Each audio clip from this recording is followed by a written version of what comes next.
Hello दोस्तों, स्वागत है आप सबका मेरे YouTube channel Sachin education hub पर। तो दोस्तों, आज आपके लिए पूरी की पूरी ऑडिटिंग का माइंड मैप मैं जस्ट 2 पेजेस के अंदर लेकर आया हूं, ताकि आपको इजी हो जाए कि आपने एग्ज़ाम से पहले ज़्यादा टाइम वेस्ट किए 2 ही पेजेस के अंदर पूरी ऑडिटिंग को कैसे समझ के चले जाना है। अब आपके लिए दोस्तों इजी तो मैं इतना करता जा रहा हूं, और आने वाली वीडियो में मैं आपको चैप्टर वाइज समरी भी बताने वाला हूं, यानी सारे के सारे चैप्टर्स एक ही वीडियो के अंदर विद डिटेल आपको बताऊंगा। चिंता करने की ज़रूरत नहीं है, वो भी आपको बहुत ईजी होने वाला है काम। अब दोस्तों, माइंड मैप के ज़रिए आपको 2 पेजेस के अंदर कैसे करना है सब कुछ, ये भी आपको बता देता हूँ आज। इसके अलावा आपको डिटेल से भी कोई और नोट्स चाहिए इन सभी चैप्टर्स के, तो आप मेरे टेलीग्राम चैनल से भी ले सकते हैं। उसका लिंक भी आपको डिस्क्रिप्शन में दे दिया गया है। अब दोस्तों, करेंगे स्टार्ट। तो सबसे पहले आपके सामने यहाँ से आपने शुरू करना है। तो ये ऑडिटिंग का मतलब आपको सबको पता है कि बुक्स ऑफ अकाउंट के एग्जामिनेशन करना। अब उसके बाद बात करते हैं कि ऑडिटर करता है इन सब चीज़ों को, ये भी आपको पता है। अब ये जो ऑडिटर कर रहा है, इसकी क्वालिटीज़ हैं। अब ये क्वालिटीज़ को मैंने डिटेल से यहाँ तो नहीं लिख सकता था, लेकिन समरी जब आने वाली है वीडियो, आपको बताया है अभी मैंने, तो उसमें आपको ज़रूर बताऊँगा। तो दोस्तों, वहाँ से भी आप कर सकते हो, लेकिन अगर आपने ज़्यादा ज़रूरी करना है, जल्दी से करना है, कम समय में करना है ऑडिट को, तो आप यहाँ से भी कर सकते हो अगर आपको बनाना आता है। अब क्वालिटीज़ हो गई हैं कि क्वालिटी क्या है, काम करने की स्किल्स हो गई, नॉलेज हो गई, ऑनेस्ट या सीए होना चाहिए। ये सारी क्वालिटीज़ किसकी हैं? ऑडिटर की। अगर आपको एडवांटेजेस चाहिए या ऑब्जेक्टिव्स चाहिए, वो आप एक एक ही चीज़ के अंदर ले सकते हो सभी को। दैट इज़, आपने एड्स एंड फ्रॉड्स को डिटेक्ट करना है, ये आपके ऑब्जेक्टिव एडवांटेज दोनों हैं। आपकी कंपनी को एश्योरेंस चाहिए। एश्योरेंस मीन्स सेफ्टी, क्योंकि जो ऑडिटर होता है वो रिपोर्ट तैयार करता है। ऑडिट रिपोर्ट तैयार करने से क्या होता है? कंपनी और इन्वेस्टर्स दोनों को फ़ायदा हो जाता है। वेरीफाई करना एसेट एंड लायबिलिटी, ये पूरा एक चैप्टर है, हम पढ़ेंगे भी, ये देख सकते हो आप यहाँ पे। इसके अलावा एग्जामिन करना बुक्स ऑफ अकाउंट को, ये सारी चीज़ें आपको पता है कि एडवांटेज के अंदर आ जाती हैं। ऑब्जेक्टिव्स भी आप इसे कह सकते हो। अब प्रिंसिपल्स भी हो गए, क्वालिटीज़ भी हो गई। अब ये तीनों चीज़ें आपको मैंने बता दी हैं, बस प्रिंसिपल्स भी आप देख लो। प्लानिंग हो गया, मतलब किस बेस पे आपने ऑडिटिंग करनी है। तो ऑडिटिंग बहुत इजी तरीके से आपको पता है कि प्लानिंग करके करनी पड़ेगी, एविडेंस भी लेना पड़ेगा, रिपोर्टिंग करनी पड़ेगी, स्किल्सफुल होगा, कॉन्फिडेंशियल, सब कुछ संभाल के रखना पड़ेगा। तो ये सारी चीज़ें आपको एक ही लाइन के अंदर या एक ही प्लेस के अंदर आपको मिल गई हैं, तो आपको कोई मुश्किल नहीं आने वाली। एग्जाम्स के अंदर आपको बहुत ईजी होने वाला है पॉइंट्स को याद करना। अब नोट आपको पता है कि auditor is a watch dog not a blood hound, ये केस भी आपको बताया गया है। इसकी डिटेल चाहिए तो आप मेरे टेलीग्राम चैनल से नोट्स ले सकते हो। अब इसके बाद बात करते हैं कि टाइप्स क्या हैं। तो दोस्तों, ये तो पहला चैप्टर था जो इंट्रोडक्शन था। अब दूसरा चैप्टर है टाइप्स ऑफ ऑडिट। तो ये टाइप्स ऑफ ऑडिट क्या कहते हैं कि स्टैट्यूटरी ऑडिट सबसे पहले है, जिसे करना ही पड़ेगा, कंपलसरी आता है। प्राइवेट का मतलब होता है इसे ना भी करो कोई बात नहीं, नॉट कंपलसरी। गवर्नमेंट ऑडिट का मतलब होता है कि गवर्नमेंट के रेवेन्यू और एक्सपेंडिचर्स को चेक करना, ठीक है। कॉन्टिन्यूस का नाम से क्लियर है, कॉन्टिन्यूसली किसी ऑडिट को करना है। एनुअल का भी नाम से क्लियर है, एनुअल मीन्स एक साल के अंदर, एक साल के अंदर जब आप कोई ऑडिट कर रहे हो। एंट्री मीन्स एनुअल ऑडिट के बीच में, यानी 2 एनुअल ऑडिट के बीच में जो ऑडिट की जाए उसे हम एंट्री ऑडिट कहते हैं। ओकेजनल ऑडिट का मतलब होता है किसी ओकेजन के ऊपर, चाहे वो ओकेजन अच्छा हो या कोई गलत भी हो सकता है, जैसे फ्रॉड वगैरह, तो उस केसेस में भी आप कोई ऑडिट कर रहे हो तो उसे ओकेजनल कहोगे। बैलेंस शीट का मतलब at the time of balance sheet कह सकते हो।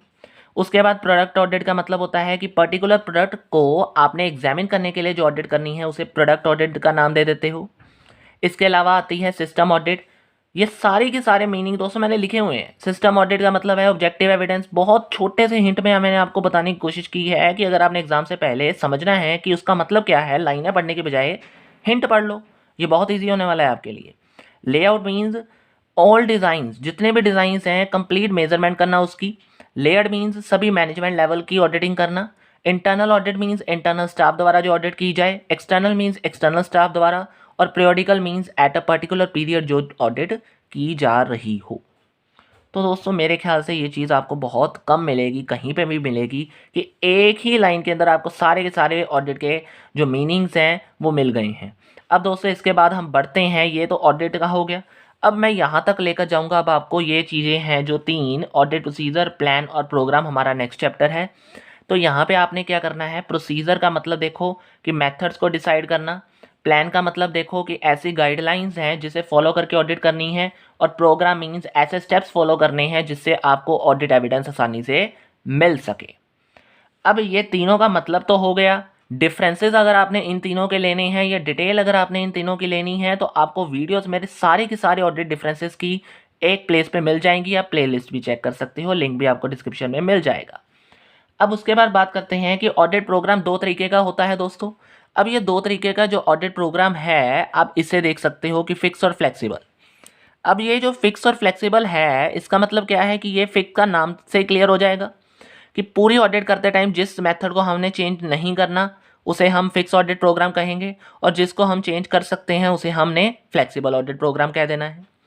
अब दो चीज़ें इसमें आती हैं, that is audit working paper और ऑडिट नोटबुक। वर्किंग पेपर का मतलब होता है कि auditors own evidence during auditing, मतलब ऑडिटर का अपना एविडेंस होता है जो वो संभाल के रखता है, उसे हमने ऑडिट वर्किंग पेपर कह देना है। और कोई नोटबुक क्या कहलाएगी, वो ऐसा रजिस्टर होता है जिसमें एरर्स, कोई डिफ़िकल्टीज हो गई या फिर कोई क्वेरीज हो गई, उनको रिकॉर्ड कर लिया जाता है। तो दोस्तों बहुत इजी तरीके से ये चैप्टर भी आपको बता दिया गया है। मीनिंग आपको चाहिए, डिटेल अगर आपको डिफरेंसेस के वे में भी चाहिए या इन सब में और क्या क्या आता है तो आपको पता है कि मैंने ये सारी वीडियोस डाली हुई हैं, आप देख सकते हो। अदरवाइज एग्जाम से पहले तो आपको सिर्फ मीनिंग चाहिए, उससे आप आसानी से बना सकते हो, इसलिए मैंने इस माइंड मैप के अंदर आपको सिर्फ मेन चीज़ें कवर अप की हैं। अब दोस्तों इसके बाद बहुत ज़्यादा इंपॉर्टेंट जो मैंने पूरा का पूरा क्लियर कर दिया आपको, इंटरनल कंट्रोल, ऑडिट और चेक के बीच में डिफरेंस भी बता दिया। साथ में अगर आपने इनमें से लाइनें भी लेनी हैं वो भी आप ले सकते हो। तो मीनिंग आपको पता है कि कंट्रोल का मतलब क्या है, कुछ ऐसा मेथड इन्वेंट करना जहां से आप बिजनेस ऑपरेशंस को आसानी से कंट्रोल कर सको, उसे हम इंटरनल कंट्रोल कहेंगे।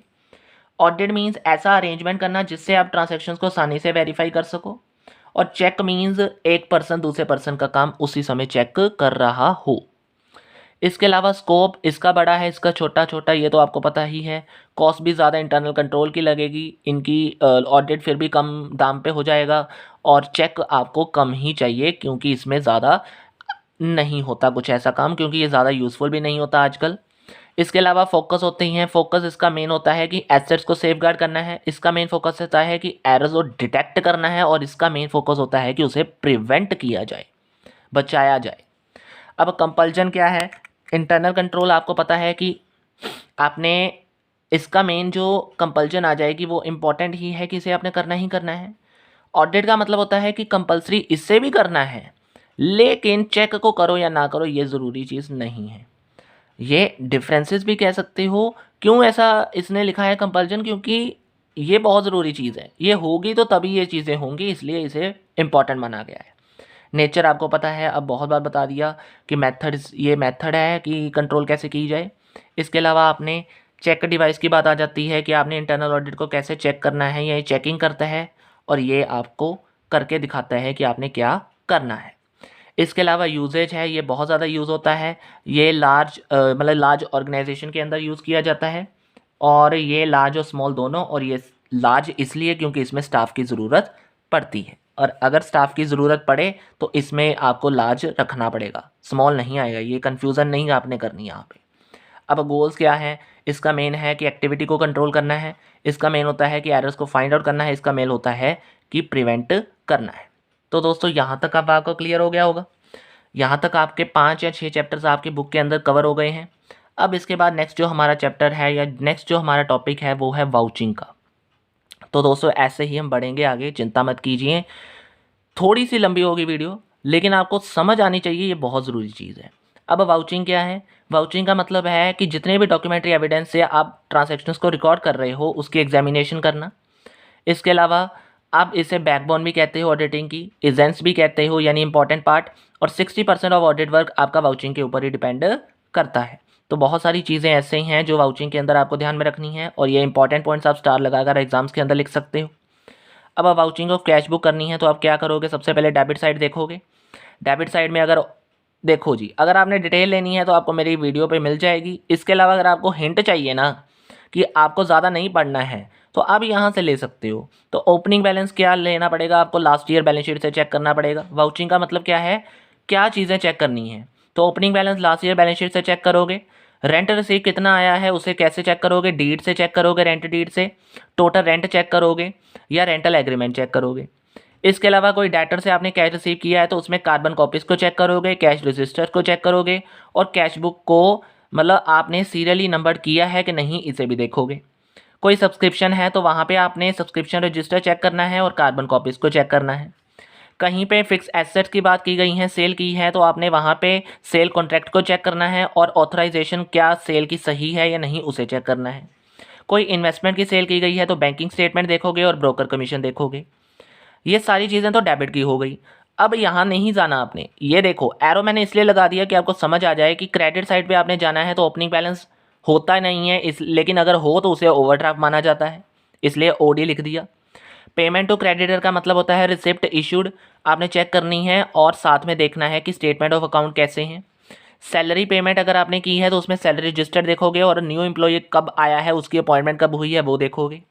इनकम टैक्स के बेस पे आपने एडवांस टैक्स चलान है या असेसमेंट ऑर्डर है, उसे देखोगे।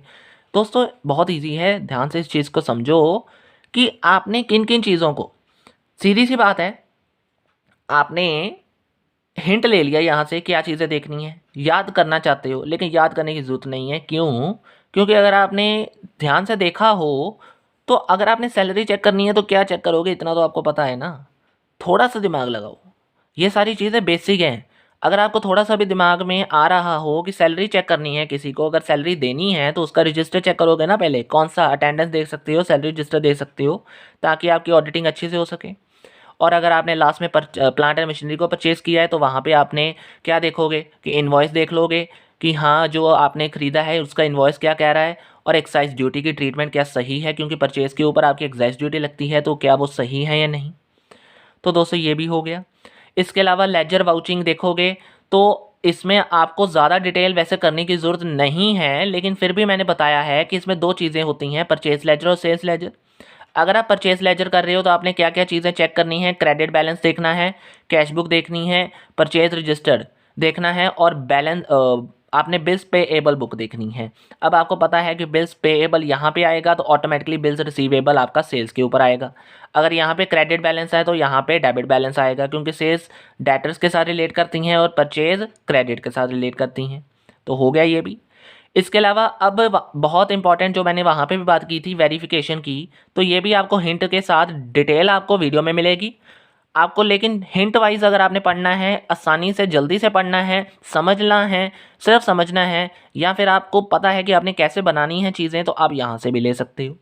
Free hold land and building को वेरीफाई करना है तो आपने क्या देखना है, टाइटल डीड्स को एग्जामिन करना है और साथ में जो भी आपकी यहाँ पे P&L यानी प्रॉफिट एंड लॉस आया होगा उसे एडजस्ट करना है।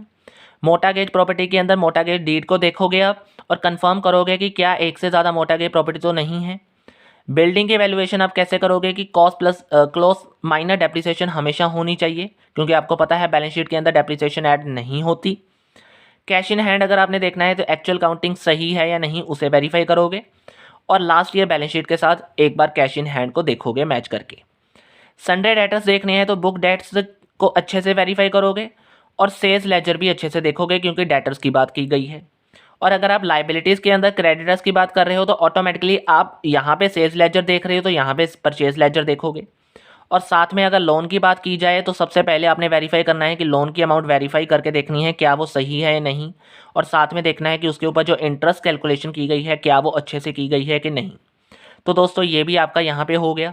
अब आपके यहाँ तक ना, अगर किसी बुक में डिटेल से बताऊँ तो 9 या 10 चैप्टर तो हो गए होंगे यहाँ तक। अगर फिर भी आपको लगता है कहीं पे कम है तो आप यहाँ पे देख सकते हो कि 5, 6, 7 तो चैप्टर हो ही गए होंगे। अब आपका हाफ हो गया, अब आपका हाफ पड़ा है, हाफ से कम ही कह लो कि उसमें एक बहुत ज़्यादा इंपॉर्टेंट क्वेश्चन है ना जो अपॉइंटमेंट, ये बहुत ज़रूरी है।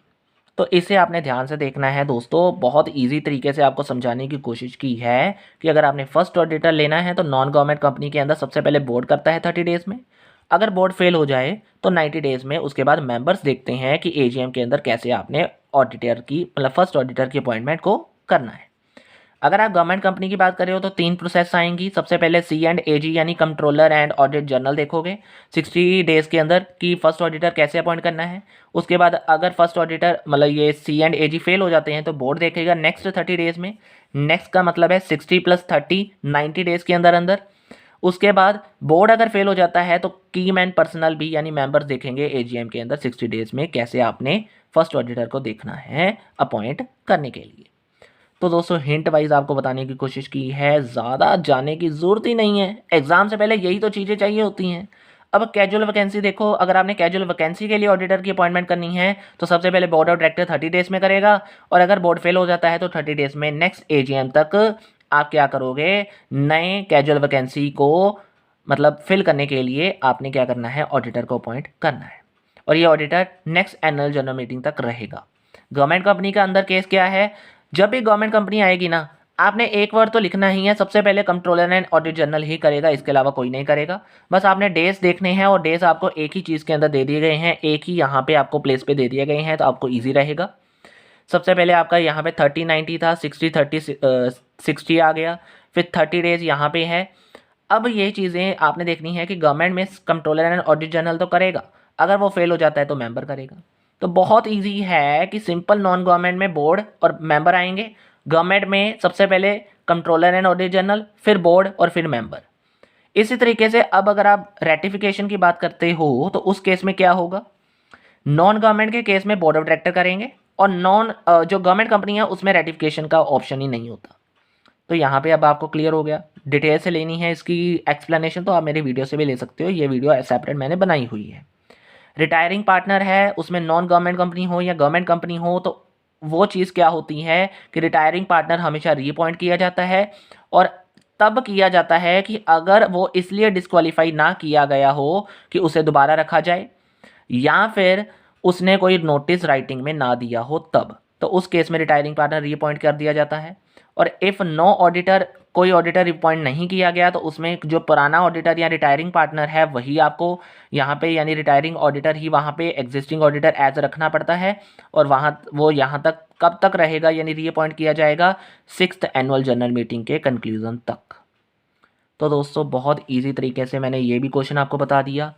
अब दोस्तों ज़्यादा से ज़्यादा आपको कोई ज़्यादा मतलब इतना टाइम लगाने की ज़रूरत नहीं है, क्योंकि आगे छोटे छोटे टॉपिक हैं कि ऑडिट कमेटी क्या होता है, कि बोर्ड ऑफ डायरेक्टर का मिक्सचर होता है। 1956 तक अगर आपने ऑडिट कमेटी बनानी होती थी तो आपको 5 करोड़ की पेड अप कैपिटल चाहिए होती थी अपनी कंपनी के अंदर, लेकिन अब 2013 ने ये 3 चीज़ें कंडीशन में रख दी हैं कि 10 करोड़ की पेड अप कैपिटल चाहिए, 100 करोड़ की टर्नओवर चाहिए, और 50 करोड़ के आपके ड्यू या डिपॉजिट्स होने ज़रूरी हैं, तब आप audit committee board of director को मिलकर बना सकते हो। अब अगर आपने इससे पहले ये देखना है कि इसमें 3 कमेटियाँ इन्वेंट की गई थी रूल्स एंड रेगुलेशंस को फॉलो करने के लिए, तो एनआरसी का मैंने हिंट दे दिया कि एनआरसी मतलब नॉमिनेशन एंड रेमोरेशन कमेटी। तो नाम से क्लियर है, नॉमिनेशन करना और रेमोरेशन करना, यानी अपॉइंटमेंट करना, रेमोरेशन देना और रिमूवल करना, इसका काम होता है।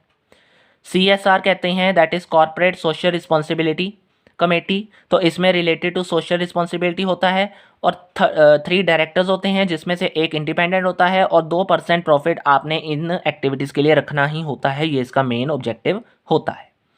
अगर SRC यानी stakeholder responsibility committee, relationship committee, तो उसमें आपने क्या देखना है कि 1000 शेयर होल्डर्स अगर आपकी कंपनी में है तो आपने ये चीज़ें करनी है, और इनमें जितने भी डायरेक्टर्स होने चाहिए वो कौन होने चाहिए, नॉन एग्जीक्यूटिव डायरेक्टर्स ही होने चाहिए।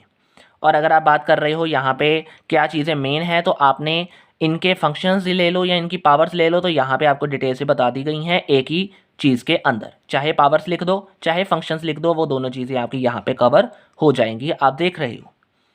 अब दोस्तों इसके बाद टॉपिक है दैट इज़ ऑडिट रिपोर्ट। तो ऑडिट रिपोर्ट का मतलब होता है कि ऐसी एश्योरेंस, मैंने बात की थी वहाँ पे कि एश्योरेंस कंपनी को तभी मिलेगी अगर ऑडिट रिपोर्ट तैयार होगी, और ऑडिट रिपोर्ट का मतलब ही ये है कि कंपनी और इन्वेस्टर्स को ऐसी एश्योरेंस प्रोवाइड करना कि उसकी फाइनेंशियल स्टेटमेंट्स बिना एरर्स और फ्रॉड्स के तैयार की गई हैं। और टाइप्स क्या हैं इसके, बहुत छोटे हिंट में मैंने आपको बताने की कोशिश की है कि अनमॉडिफाइड का मतलब होता है बेस्ट रिपोर्ट, दैट इज़ कोई चेंज की ज़रूरत नहीं है। मॉडिफाइड मतलब चेंजेस चाहिए, डाउटफुल रिपोर्ट है वो।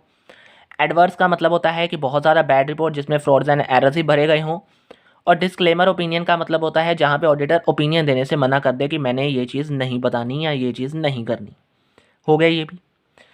उसके बाद आते हैं गुड रिपोर्ट। तो गुड रिपोर्ट के लिए क्या क्या फीचर्स चाहिए वो यहाँ पे कवर हो गए हैं कि स्किलफुल, साइंड, टाइटल, डेट, ये सारी चीज़ें गुड रिपोर्ट के अंदर होनी बहुत ज़रूरी हैं। ये आप पढ़ सकते हो, बहुत आसान है ये तो।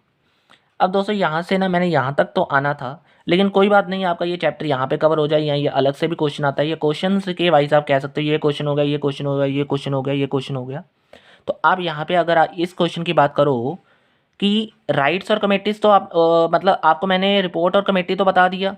अब क्वालिफिकेशन क्या चाहिए ऑडिटर के लिए, तो 3 चीज़ें होती हैं कि वो चार्टर्ड अकाउंटेंट होना चाहिए, या अगर सीए फर्म भी आपकी एज अ ऑडिटर अपॉइंट करे तो वो भी बन सकती है एज अ ऑडिटर, और एलएलपी यानी लिमिटेड लाइबिलिटी पार्टनरशिप भी आपकी क्या है, that is as a auditor eligible है क्वालिफिकेशन के लिए, यानी आप एज अ ऑडिटर रख सकते हो एलएलपी को भी, सीए फर्म को भी और सीए को भी। अब कौन नहीं आ सकता ऑडिटर के लिए, तो बॉडी कॉर्पोरेट कोई भी नहीं बन सकता ऑडिटर, कोई ऑफिसर है एम्प्लॉई वो भी नहीं बनेगा, ऑफिसर ऑफ एम्प्लॉय कह लो या एज अ एम्प्लॉय कह लो, कोई एम्प्लॉयर अगर आपका फुल टाइम है, कोई एम्प्लॉय फुल टाइम काम कर रहा है तो वो भी नहीं आएगा, कोई अगर कोर्ट ने मना किया है तो वो भी नहीं आएगा। तो ये सारे पर्सन्स आपके ऑडिटर नहीं बन सकते, लेकिन ये 3 पर्सन ज़रूर बन सकते हैं।